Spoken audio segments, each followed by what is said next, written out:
Hi, it's Marieta. Thanks a lot for tuning in. In this video, I want to talk about self-sponsoring green card.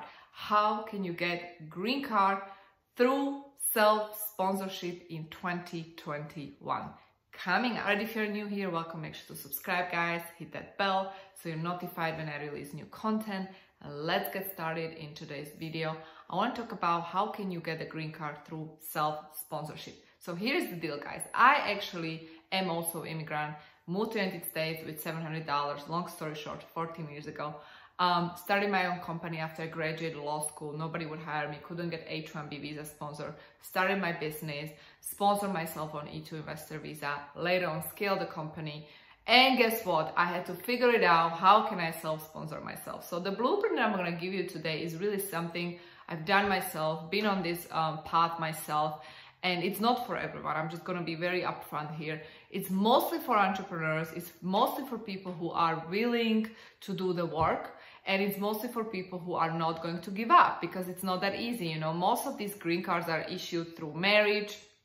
Then you have a DV visa lottery. Then you have investment, you know, the EB5 category, which right now is $500,000. For those who are familiar with the requirements, you know that the investment just dropped. So there is a wonderful opportunity for investors to actually get started, get their green card going, especially through investment, right? And then you have the employment visa category and family visa immigration, family immigration, and marriage green card category. And guess what? If you're in none of these categories, you probably are wondering how on earth can I self-sponsor myself, right? And that was something that I was dealing with myself. So here's the answer to your question. There are basically two ways you can technically self-sponsor yourself. Actually three, to be perfectly honest. Number one, I already mentioned, which is the EB5 green card category. It is for wealthy individuals, right? You have to invest at least $500,000 and so on. I'm going to be linking here video for you. Check out the requirements. If that's you, wonderful, you're welcome to reach out. But if you don't have the funds and if you are not a wealthy individual, then you have another option. Option number two is for existing entrepreneurs. If you're an existing business owner, existing entrepreneur in your home country, running a business, you are a manager, executive, chances are that you can actually apply for L1A visa, which is the manager visa. This visa actually brings you to the United States. You can open up affiliated office in the United States. You work there for a year or so, and then you upgrade your green card to your green card, which would be EB1C. This is way to go, especially for those who are, again, running multinational company.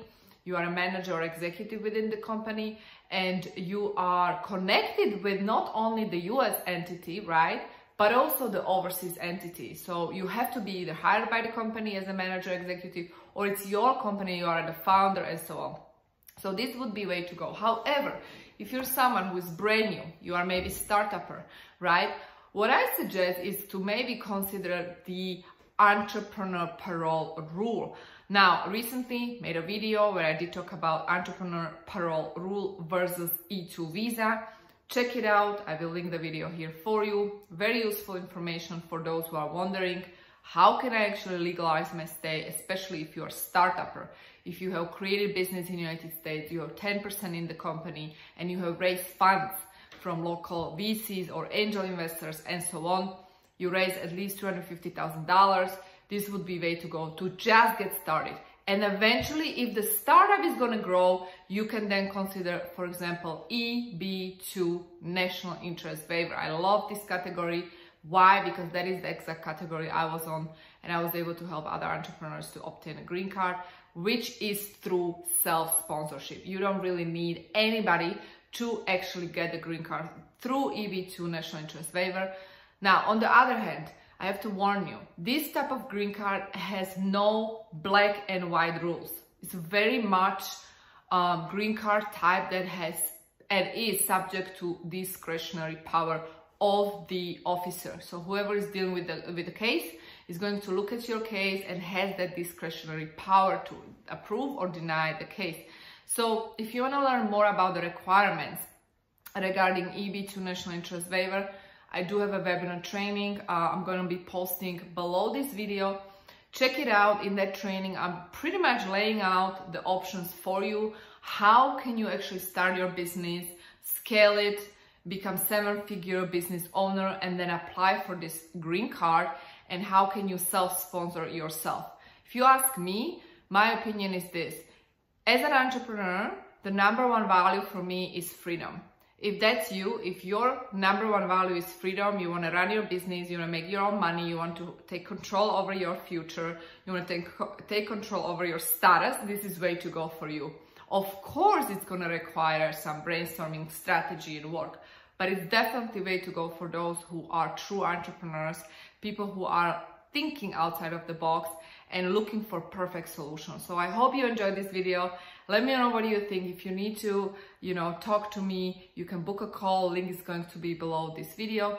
And if you're new to my channel, welcome, welcome, welcome. Make sure to subscribe, hit that bell, support my channel, and I will talk to you soon. Bye-bye.